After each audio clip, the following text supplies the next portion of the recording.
this, we did quite a bit of stakeholder consultation, and we believe relevant stakeholders, were put on it.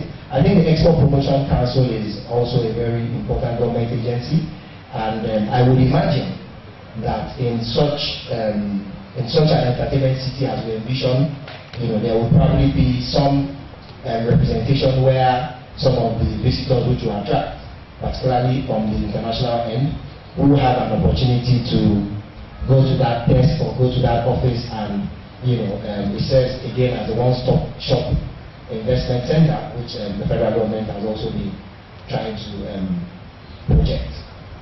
Thank you very much. People, I would like to take 3 more questions and then 3 more questions. Anybody has any more questions to ask? So, Sensor Imonvio, the president of Independent Television Producers Association. My own view might be, I might not be talking as an investor, but rather as a major stakeholder, as someone who is in, or who rather representing those in the entertainment industry. In all this, I just want to know, what is it? I'm happy the Minister of Culture and Tourism and those in orientation are also in-house, and you'll be taking this to Dubai and I think to UK. I want to believe those ones even have more cash to invest into this. For us in the entertainment industry, the National Theatre is very, very important to us.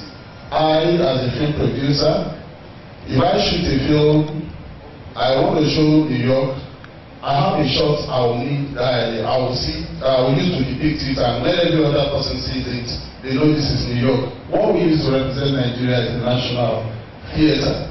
So I really want to know if, I'm thinking in terms of acculturation, because if those from Dubai and other places make more investment into this, I want to know what mechanism we have on ground to also protect us as industry stakeholders in all of this. We may not have all of the money to throw into it. And I think this concern is more to the Minister of Culture and Tourism. Thank you. All right. Did you get that? Yes, I did. Okay. I need to add from Castro's Lifestyle magazine. We would have actually loved to hear from the Lagos State government because we know that this is not the first concession that the federal government has proposed for some facilities in Lagos State. And of course, there may be a lot of issues between the federal government and Lagos State. So we want to know if that aspect of working together is sorted out. Because of course, I will give an example of the TBS, which is still an issue. So we hope that that has been sorted out, and both government, the federal government and the Lagos State government are on these issues together. Did you get that? It's fantastic for you to go to Dubai, for you to go to the UK, for you to go to the US, wherever you want to go. It's a very fantastic idea. Well, I'll tell you something. The money that we used to develop here can come from Nigeria. Atlantic City did not go shopping for investors like that. Meanwhile, what I would like to talk about is the apportion of the hectares of land. How have you been able to delineate, okay, for example, for the water park and the dryland amusement park, have you said how many hectares of land you're going to give to that? For the hotel, have you been able to do that? That's just my question. Thank you. Thank you.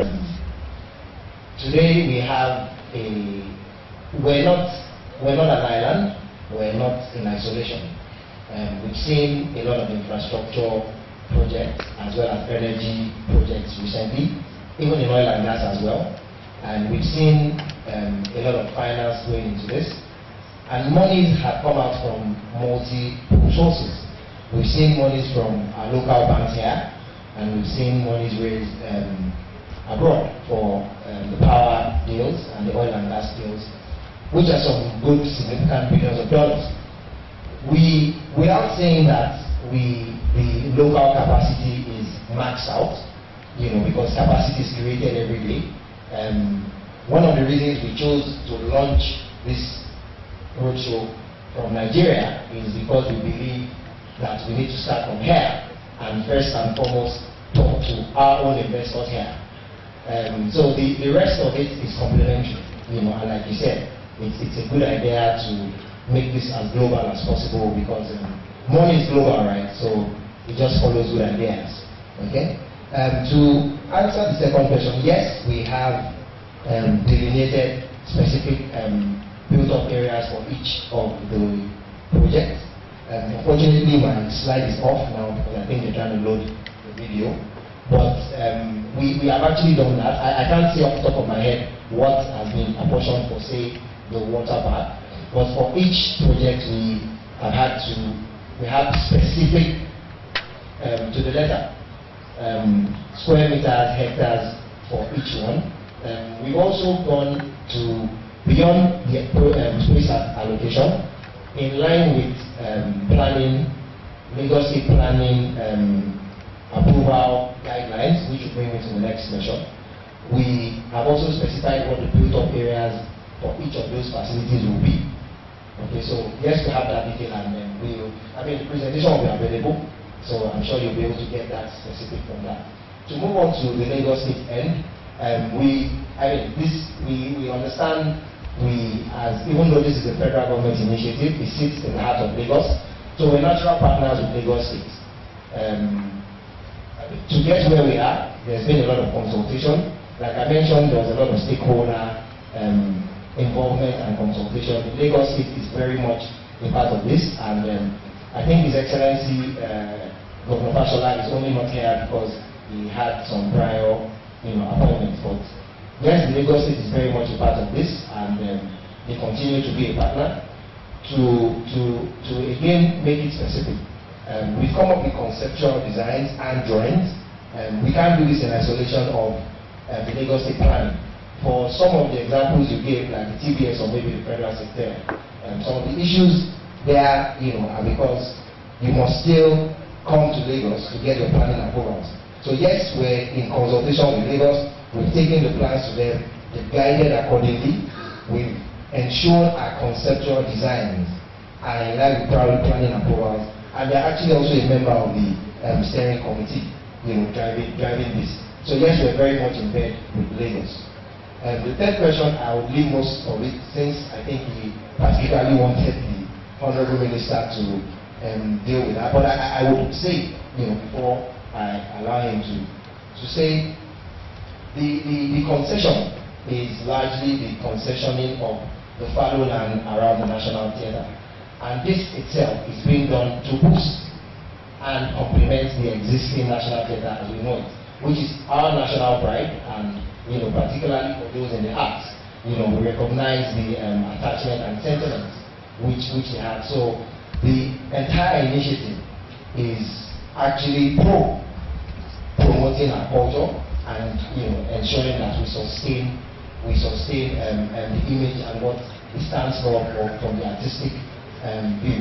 Again, back to the stakeholder consultation, I believe the artists and groups, the various artist groups, were duly consulted and represented at some point in time when we got here.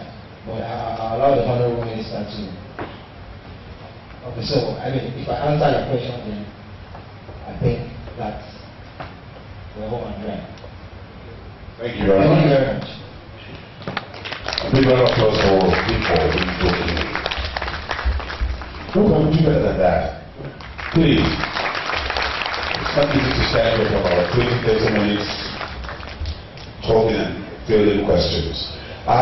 Before we do more talks, we'd like to mellow things down. So we'd like to one more time invite the national troupe